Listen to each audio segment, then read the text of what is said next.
and welcome. And in this video, we're going to be talking about something called the discriminant. And in order to talk about the discriminant, we need to briefly just talk about the quadratic formula. If you haven't watched that video, make sure that you do so. Now, there's one particular piece in the quadratic formula that is really actually kind of special, because it tells us exactly how many solutions we're going to have and what types of solutions those are going to be. Which, remember, solutions to a quadratic equation are actually the x-intercepts of the graph, so they do hold some special value. And the spot that's really important in the quadratic formula is this piece underneath the square root here, and that's what we call the discriminant. The discriminant is the piece that's underneath the square root. It does not include the square root, it's just what's underneath it. So the discriminant is b squared minus 4ac, and that is how you actually find the discriminant. So for example, let's say I had this equation here. We could solve this, but if I said, hey, how or what would the discriminant be? Well, I would do b squared minus 4ac. So I'd have 5 squared minus 4 times a, which is 4, times c, which is negative 6. And that would end up coming out to 25 plus 96, which gets me 121. And that would be the discriminant for that particular equation.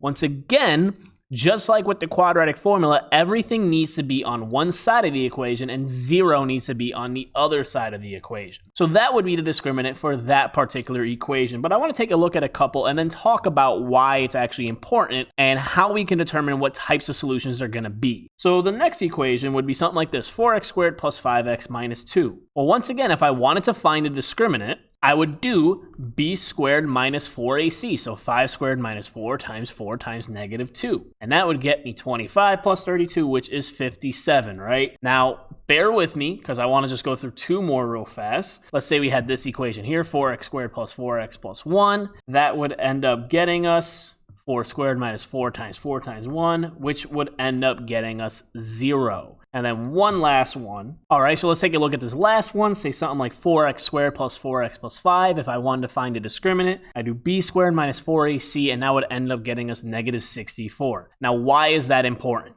Well, I'm going to go ahead and tell you what the solutions are to each of these equations. So what we found was just a discriminant for each of these equations, but I want to go ahead and talk about what the solutions would end up being. And here would be our solutions. So for this first equation, we ended up getting two answers, negative 2 and positive 3/4. Notice how those are two solutions, two real solutions, and they are rational. They're nice numbers. For the second problem, we end up once again getting two real solutions, but these are irrational. Because we have plus or minus a square root of 57, that's not going to be a nice number. That is a rational number. So we would have two real irrational solutions. For the third one, we actually only get one solution. We only get one solution for the third one, and it is a real rational solution. And for the last one, we ended up getting two complex or imaginary solutions. All right. And the discriminant is actually the reason why. The discriminant is the reason why they are that way. If you look at these two right here, both of these were two real solutions. The reason that they were real solutions, and there was two of them, is because what ended up being underneath the square root ended up being a positive number greater than 0. So since both of these discriminants, 121 and 57, are greater than 0, and we take the square root of them, we are going to have plus or minus some number, and that's going to actually change what our answers are. So if we have a discriminant that is greater than 0, we're going to have two real solutions. But how do we tell if it's real or rational? Well, 121 is a perfect square.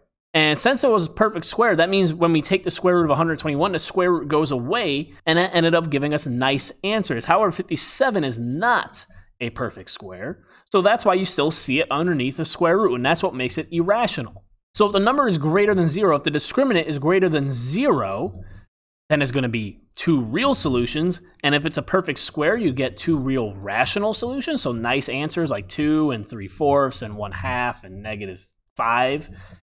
But if it's not a perfect square, you're going to be left with two real irrational solutions, okay? Something like the square root of 57, that's not a perfect square. 57 is not a perfect square, that's why it's irrational. If this was like 11 or something like that, that would also result in two real irrational solutions. Where here, we got a discriminant of 0, which means we would be taking the square root of 0, which is 0. And what that means is I can't do plus or minus 0. That's not going to have any effect in the quadratic formula, which is why we actually only end up with one real rational solution, because 0 is also a perfect square. So if your discriminant is ever 0, you're going to be left with one real rational solution. Okay, so two real solutions if it's greater than 0, one real solution if it is equal to 0.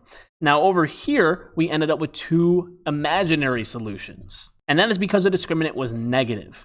Basically, we would have a discriminant of negative 64 in this problem, so we would have a negative 64 underneath the square root. Well, remember, you can't have a real number if you are taking the square root of a negative number. You're never going to get a real answer. That's normally where we stopped and said no real solution, which is true. However, now we can talk about the imaginary solutions. So they're going to be complex solutions. So that is why this particular equation ended up with two imaginary solutions, two complex conjugates, because we have negative 1/2 plus I and negative 1/2 minus I. So you can even be more specific and say two complex conjugate solutions. And that is all because the discriminant was less than 0. So those are the rules for the discriminant. So basically what you would see here, if we were to graph these two equations, we would have two x-intercepts. If we were to graph this equation, we would have one x-intercept. And if we were to graph this equation, since there's no real solutions, there would be no x-intercepts. And that is the discriminant. I hope this video was helpful. If there's any questions, please feel free to let me know, and I look forward to seeing you guys in the next video.